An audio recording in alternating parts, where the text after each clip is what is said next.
Natalie, welcome to the show. It's such a pleasure to have you here today. It's a pleasure to be here. Thank you for your time. I really am passionate, just like you, about business strategy and business mindset. And I feel as an entrepreneur, they all tie into each other. Everything is like one giant puzzle.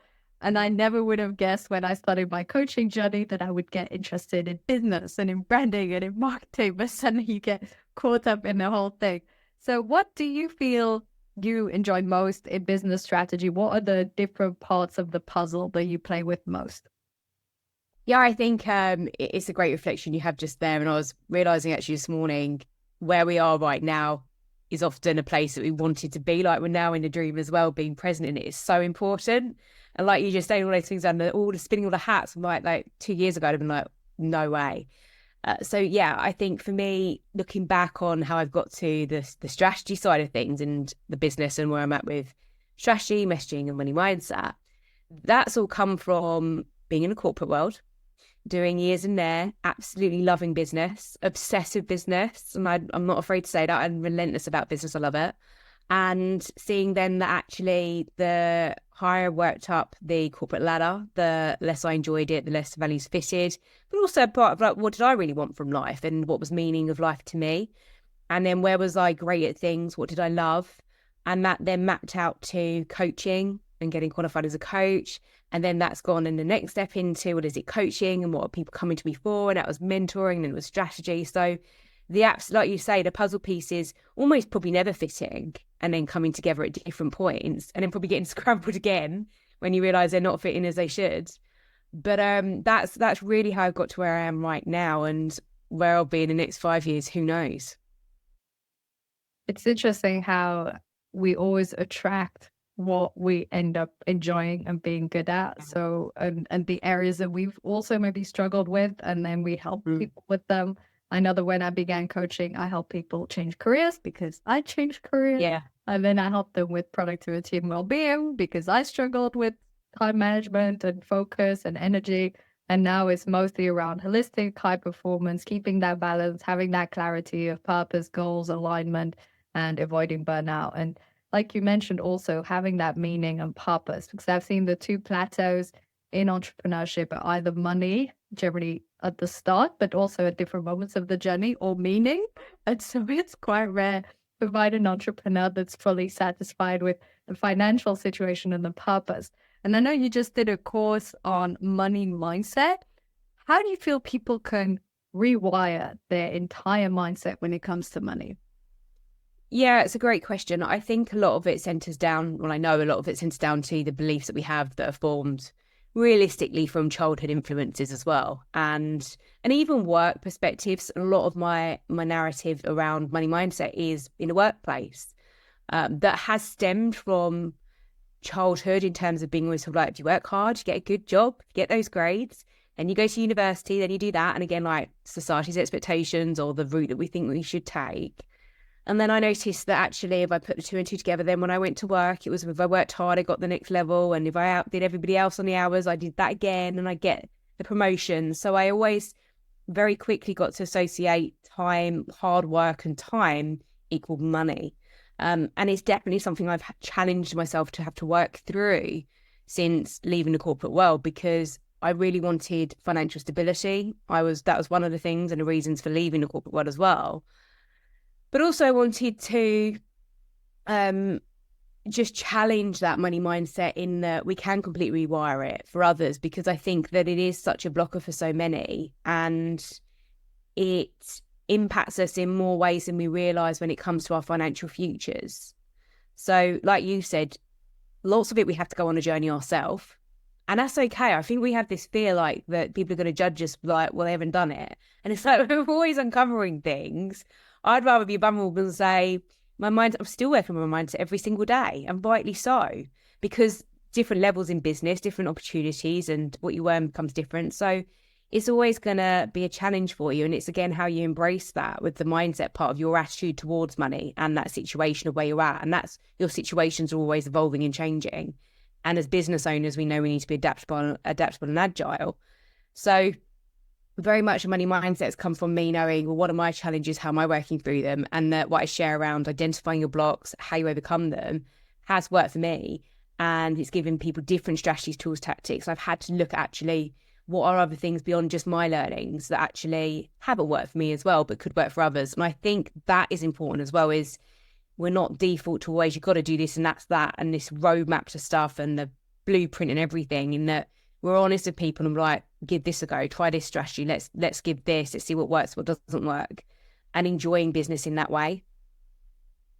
A few weeks ago, my mentor said, I think we have a little mindset problem talking to me. Right. I was thinking, maybe.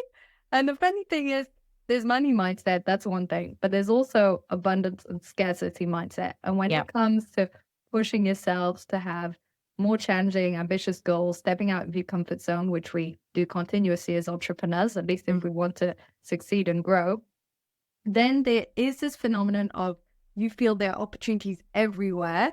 Yeah. You feel there are no opportunities. And it's like open, close. And I was definitely closed.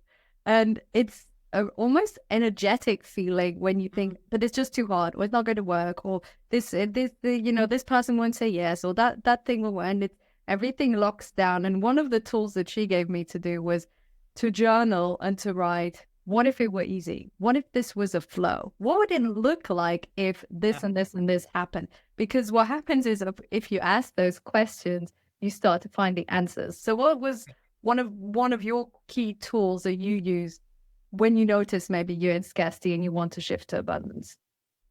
So it is that as well. It's journaling. I'm not big on affirmations. It's never me, but I share that with people. I understand that different things work. The point of journaling and going on that journey. And I think another one was working with a mindset coach to challenge me on different perspectives. So I think awareness and perspective is everything, was a starting point, and it starts with you. So being able to have that person who can give you high challenge, high support, but also give you tools and tactics like you shared there, different things that really help. And one of the tools she spoke about in there was looking at, well, how do we bring change? And that's awareness, and it's forgiving ourselves for things. And that would be looking at beliefs. I think you've got to be able to understand the thoughts you have and how those impacts, and see them rationally and not as emotionally. I think lots of people are very emotional to their business. And I understand that. And I think it's a skill over time to divorce emotion, is what I say, that being able to see a business as a business and not you, but still having passion and love for it. It is challenging, it's hard, but I think you know, when I look at, and again, watching, studying successful people, what do they do around money? That's been a key thing. You know, they surround themselves with people that have money, that are driven, that are focused, that have the right abundance mindsets, that ask questions like you said there, that can challenge you on your thoughts at all different levels as well. So definitely investing in people, surrounding yourself with the right people, and being open to going on that journey of challenge too.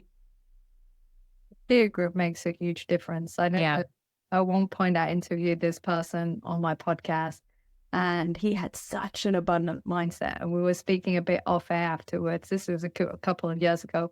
And he was saying, and then you could do this and that, and then you post X amount of time, and then blah, blah, blah. And then in like 2 months, it'll be like, and the way he spoke, it was like everything was easy. Everything was easy.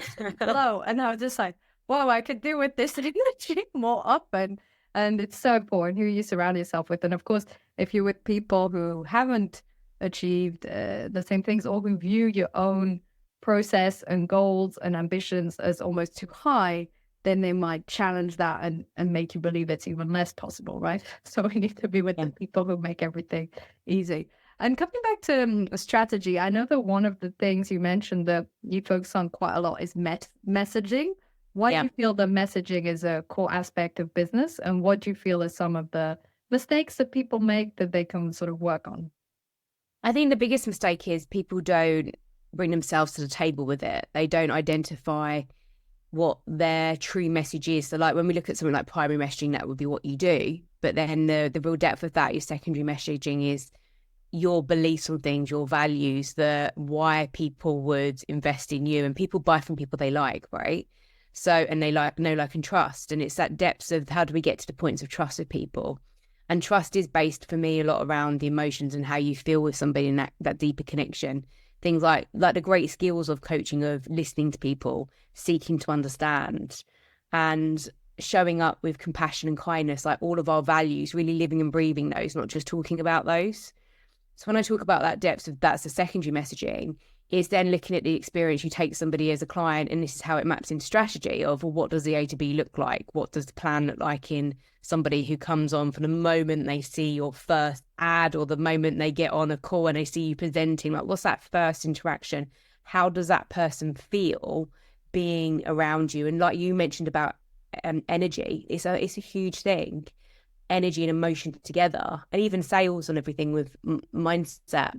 80% of sales is emotional, right? And 20% is logical. So again, when we're talking about psychology of sales, psychology of mindset and how we think, being able to tap into, speak to somebody on their level and really speak to what they're saying up here is powerful. I think it's scary for some people as well, because if we really tap into the voices that we have up there, it exposes a lot. And I've listened to podcasts before where people are like, I don't want to say what's the voice up there because it probably wouldn't be very nice. And I think that that's us being real in business and things and life. And I think there is the balance, like you said there, about that person with amazing abundance mindset.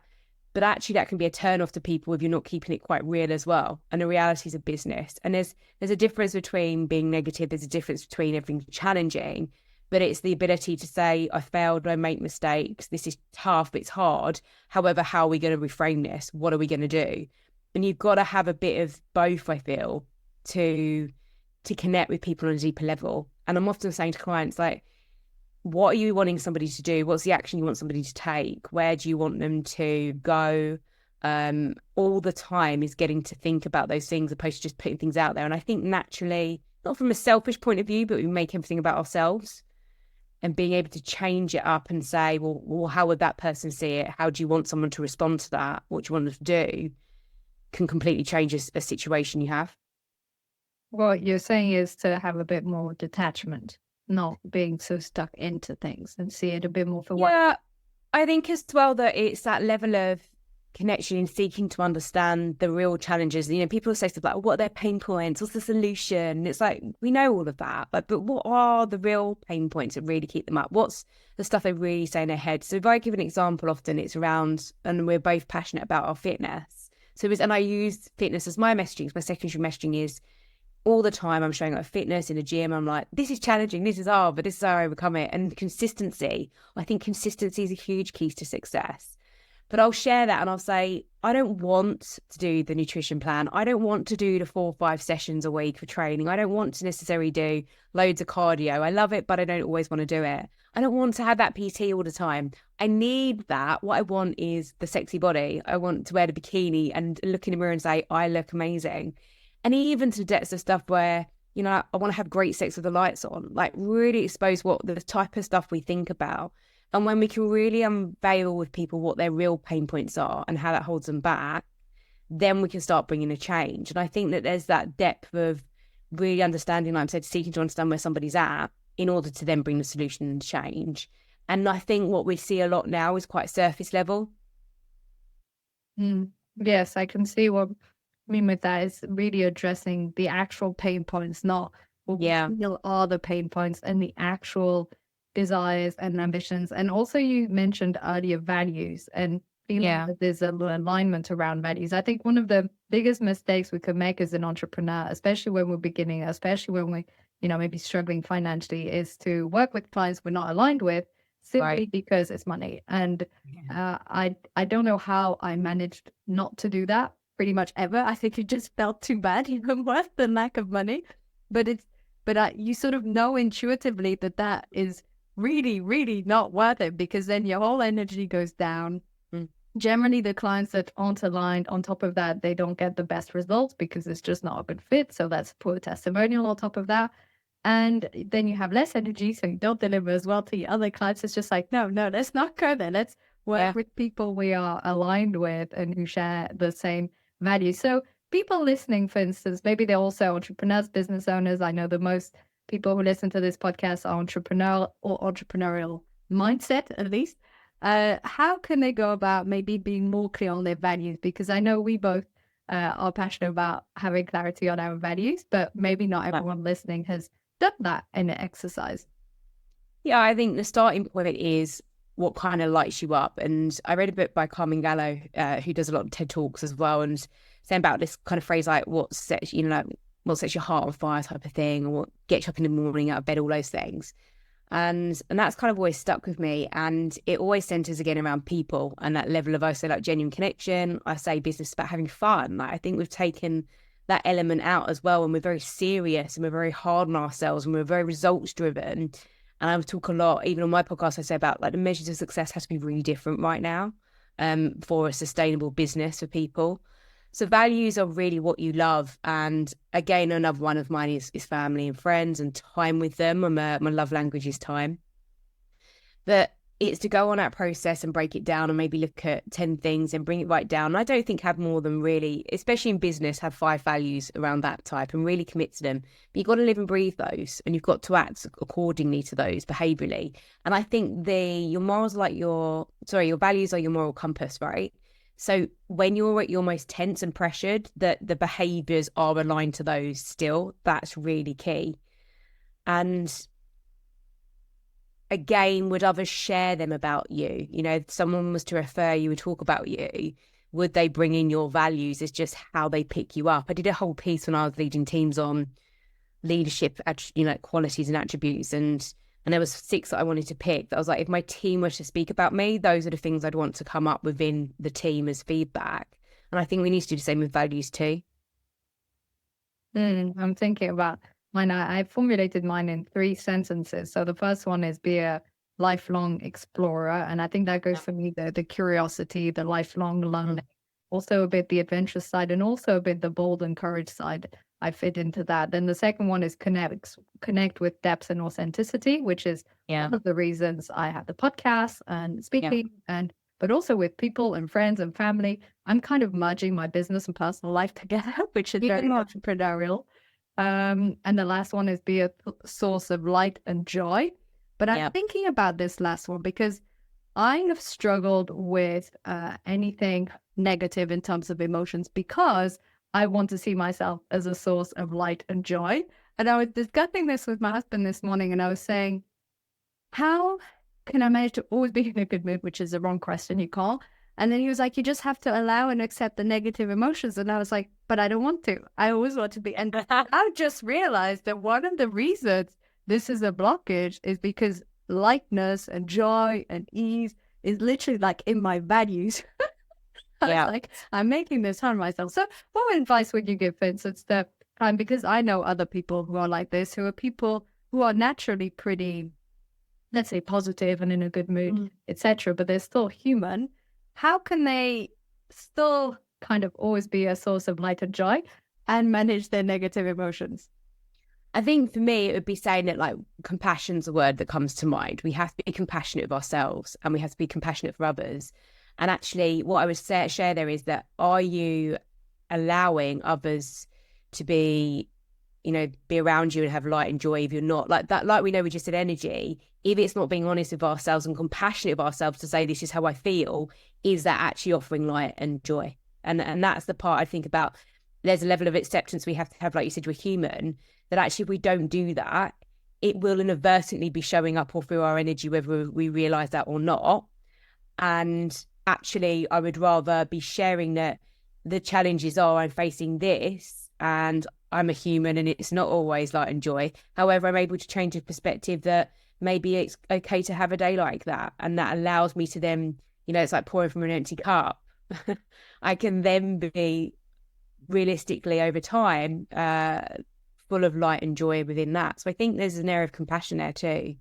And because let's be honest, like you said, like somebody who is abundant like that all the time, vulnerability is a door of connection. So I think we have to allow ourselves to be vulnerable. If somebody was always perfect, I'd be like, well, I can't ever meet that or match that. And if they always had that level of pure energy, like I think to people like David Goggins of fitness, and it's just like, I just couldn't be that every day.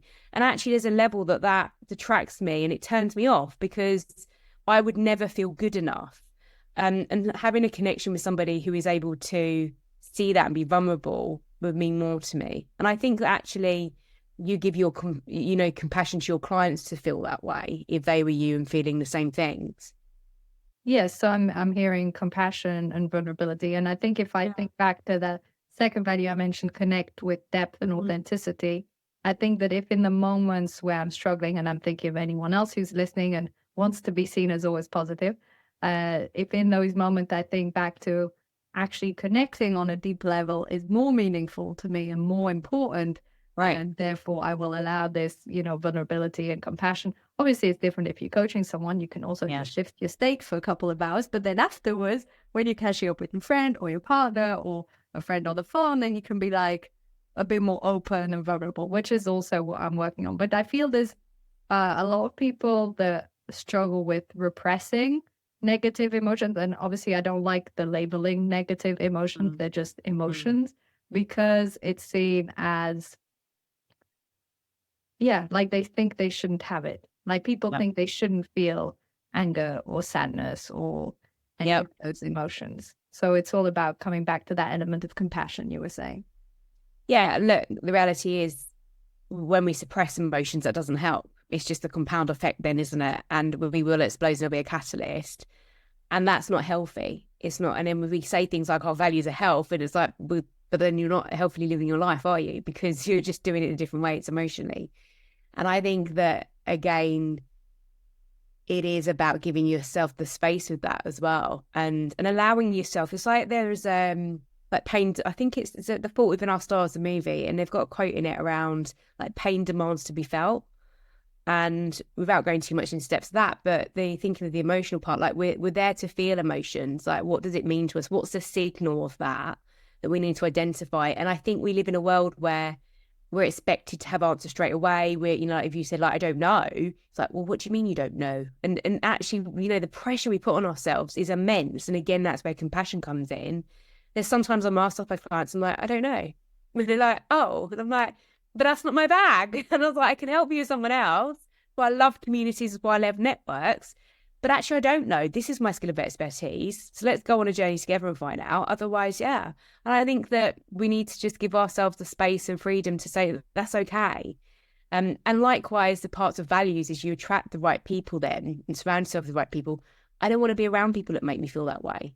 And I had the choice for that. And that was part of the reason of leaving the corporate world, was not feeling good enough and the expectations. And that's what I wanted to break away from. We live under so many society's expectations. You should do this, you should do that. And I think that when you can have some real freedom from that, it's liberating. And the irony is, right, we build our own businesses, don't we, to have that often, but then we create that. It's like there's a false level of security around that. Yes. It's like if you don't have the external pressure, you put on the internal pressure. It's finding that balance of maintaining a high level of performance so that you feel you're progressing on your goals and your fitness and your business, all while still maintaining that self-compassion and vulnerability. And I mean, it's a journey, right? I feel I go through phases where I'm at a good balance, and I go through phases where I'm not as performing as I'd want to be, and maybe too nice on myself or not, right? Because I think often actually it has been proven that negative self-talk actually decreases performance. So it's more likely probably in those phases I might think in my mind, oh, I'm being nice on myself, therefore I'm underperforming. But probably what's happening is those are the moments where I'm harder on myself, and that's actually discouraging over time. Then you don't perform as highly. And then it's like a vicious circle. But when you step out of that, you show a bit of compassion, you choose a new fresh start, which we can do every single second. And then you shift your state, you go back into it, and you start to talk positively to yourself.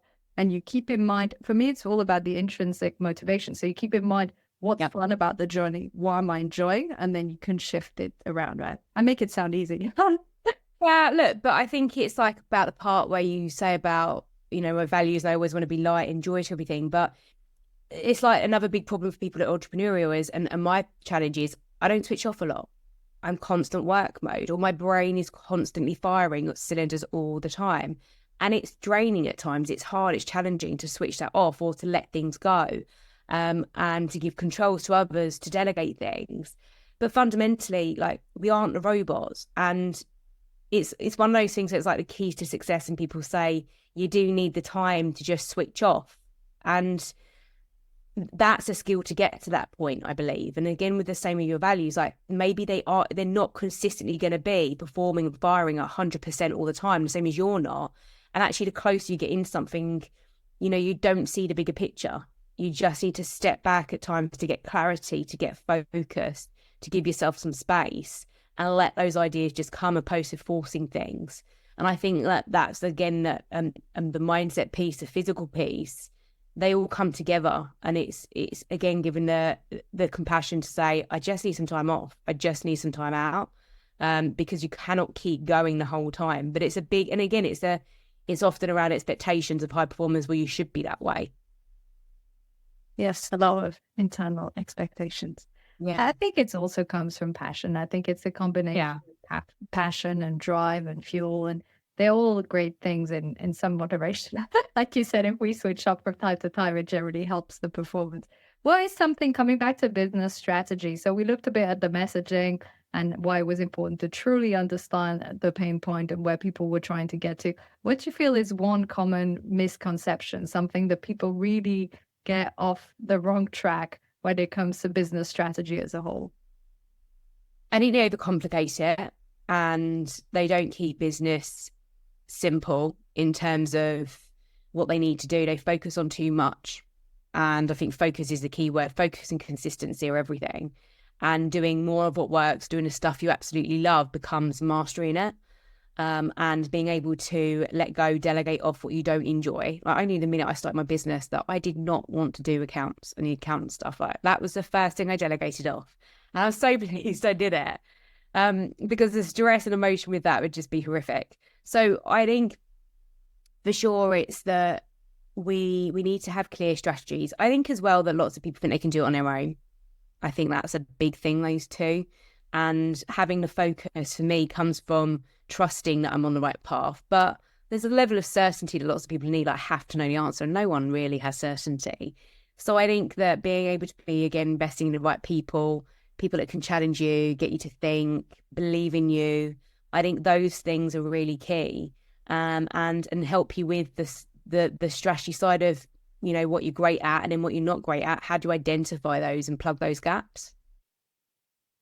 And having people that are there along the way to both support you and challenge you, is, as you're saying it. Yeah, I think lots of people focus on the how do I do it? And it's like, who can help you? That's the key part. That's really been the game changer for me, is who is where I want to be? Who do I, who can I surround myself with who will challenge me, who'll be the right person? There's been some amazing people that I've looked at for mentors. And I'm huge in investing in yourself. I do substantial investments because it's always something that's really worked well for me, and I'll continue to always do that. And I can't tell people to go, I just think how can we help others when we're not working on ourselves as well? And there's some people that have been amazing for financial investments to make, but they've just not been right in terms of maybe the personality or something that's just missing there. So I think we've got to be really challenging of the who it is for us on a few levels as well. And often, again, coming back to the values and beliefs part, it is always somebody that's aligned to my values, and likewise, that goes down the chain as well. I don't worry about sales calls like people are used to. I used to panic about them. And now I've worked on, again, my skills on sales and money mindset, but I'm looking for people that have the same values, and I'm asking them why me. And often I hear, you've got the same values, we've got the same beliefs. And therefore that indicates to me that they would be the right client to work with. So I think that both that goes as upscale and downscale, you've got to be aware of those, what that means to you as well. The right people at the right time also. But yes, focusing on the who and not the how. I always focus on the why, but that's also good. I think we need to focus on all of them. Like, I find that when I reconnect with why I'm doing what I'm doing and have a really clear why and then a really clear where, then I find the how and the who's, they just appear. But as soon as something isn't materializing the way I'd want it to, it means either the why is flaky or the where is flaky. It's always lack of clarity. In my case, every time I have a block, it's pretty much 100% lack of clarity. Every single time I procrastinate or I get stuck, or even though I feel I'm clear, generally it's not as crystal clear as it could be. Like, if you tell yourself, write 200-word LinkedIn post about, the topic of high performance and the main blockage, then you can do it. It's super clear, it's super obvious. But if you say, okay, I need to put together my content for the next 3 months for LinkedIn, for whatever, for the coaching. That's like super vague, super vague. And I feel that every time I get stuck, it's just not clear enough in my head. And as soon as it's clear, it works. Yeah. So Yeah. now. Absolutely.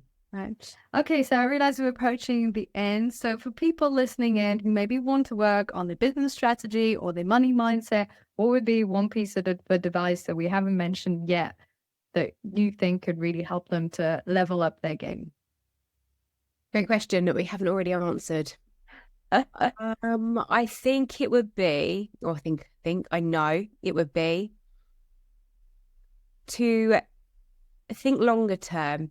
I think it's been interesting leaving the corporate world into running your own business. I think lots of people think short term. I think you've got to have both. I think you've got to be really present. And I think you've got to be long term as well. And I think probably what we're not picked up on is that your measures of success have to be more rounded maybe than just business and just money. They've got to be other things as well. Really, the things that are really important to you. I think that's going to be the changing factor for a lot of whether businesses are sustainable long term. Love that. So important to have that balance of being present with what you're doing and then having that clear goal and perspective and direction. Amazing. Thank you so much, Natalie, for being on the show today. Thank you. Thank you.